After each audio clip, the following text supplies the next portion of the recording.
Good evening, Boulder. Today we are filming on location in lovely Lafayette, Colorado for Love Improv. I'm Rebecca and our special guest today is Melissa Walker. Melissa, why don't you tell people a little bit about you and what you do? Okay. Thanks, Rebecca. You're welcome, darling. So I am a body-centered psychotherapist. I have training in some different modalities: dance movement therapy, psychodrama, sex therapy, and I work primarily with couples and individuals around issues of sexuality and intimacy.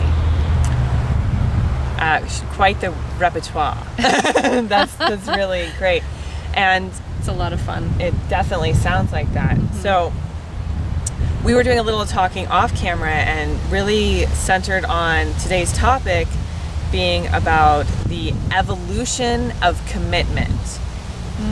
And what those two things mean when they come together. Because evolution is one thing, commitment is another thing, but you stick them into a room together or into a sentence together and you get a whole new concept. And so blessed to have Melissa kind of be talking about the evolution of commitment. Yeah. So take it from the top. Yeah. So I think what we were talking about is when I have two people come into my office, it's not just those two people in there. Sure. It's their families, their religion, their culture. It's all these different layers that are with them in the room in that moment. So when I'm working with people, it's one of the first things I do is that I lay out where each of them have come from. And from here and here and to here. Absolutely, yeah. And before you use the metaphor of a Russian doll, and I love that because, I mean, here we are in the center, and then we have all these other influences, and we get to decide which face we show in different areas of our life. We all fulfill different roles in different places. And when it comes to being in relationship, one of the biggest things that I try to help people develop is some consciousness around, where are you coming from in this moment with this, particular conflict with your partner. Right. Does this come from a family conflict that you've been carrying forward with you? Is this a religious conundrum that you've been carrying with you? So it's basically these individual people coming together and forming a we. Right. And sometimes that we creates a lot of friction. So if I'm hearing you right, the real first layers of the evolution of commitment, first you have family commitments. That's where you came from, mom, dad, and then everything they believed, and then you get to come up with your beliefs. So that's the first layer of commitment. And then you start your trajectory towards relationship, and that is the next part, the we. So family commitment, and then the commitment of the we. And as that process is happening, when two individual people from two different worlds are coming together, there's this, people talk about being attracted to each other. They couldn't be away from each other. They just loved, laying in bed for hours and hours. I mean, these are the stories that people tell.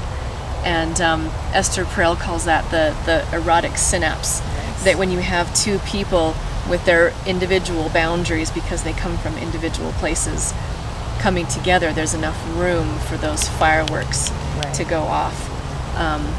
It's like a fire that has oxygen added to it. When you blow on a fire, it flares up.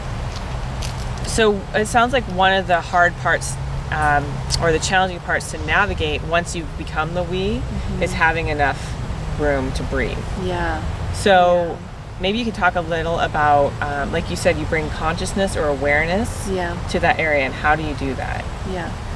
So being a body-centered counselor, it's important to have people slow down and not take for granted what it is that they're saying and the scripts that they're sort of living out. We have these movie scripts that we live out over and over again, and we take them for granted that they're the truth. And once they've been with their partner for a certain number of years, they start to anticipate what that person is going to say. They feel like they know what that person means by what they say. And the problem with that, and sometimes, we do that, it's a very normal thing, because we're wired to predict. If we can predict, and we can know our partner and feel comfortable, we're more likely to survive out in the world.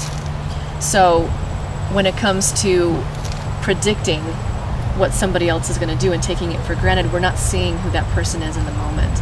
And then in that moment, the look on their face might not be directed towards me. It could be they had a really bad a bad day at work. Well, I love that you bring up the term like predicting and stuff like that, which really actually plays into the fact we love improv.